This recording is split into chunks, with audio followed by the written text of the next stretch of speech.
I've been involved in a number of interview preps where the hosts of the prep brought in guests for various stages of the preparation process.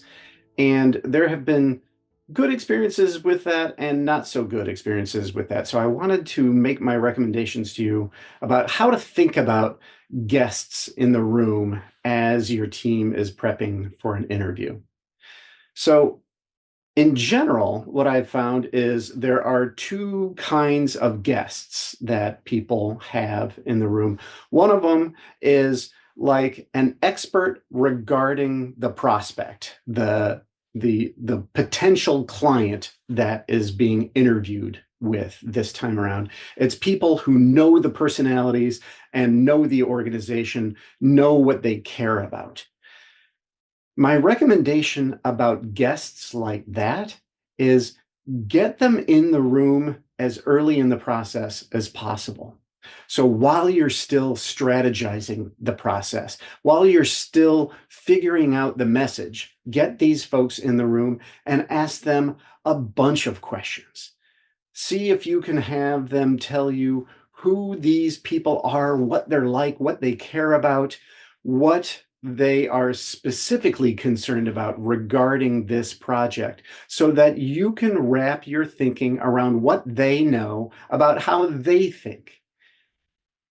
You don't want to get too far in the process, because if you start to strategize and start to design your messages and then pull people into the room when you've started to present the message that you've put together, at that point, you can get feedback like, oh, no, I wouldn't talk about that at all. Talk about this instead. This is a real sore point. You don't want them hearing about this from you. You want to focus on that.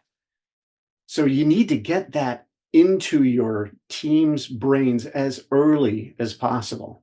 The second kind of guest to have in the room is like the people who really know your team and know their weak points, maybe know what they're worried about that those team members might sound and look like.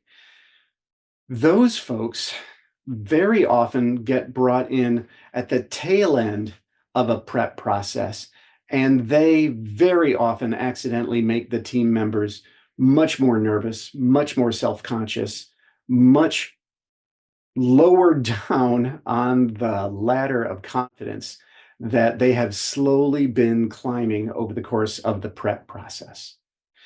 So do not have folks like that in the room at the tail end of the process. At the most, get them in the middle of the process, maybe after a first run presentation. And whenever you have people like that providing feedback, talk to them before they go into the room. Talk to them about how to give feedback. It's really important that feedback givers focus on what worked and what could be even better. You want them to be positive and encouraging. You don't want them to point your team members towards problematic areas like stuttering and stammering or covering the wrong stuff. You want to get them focused on what they're doing well and what they can work on, what can be even stronger.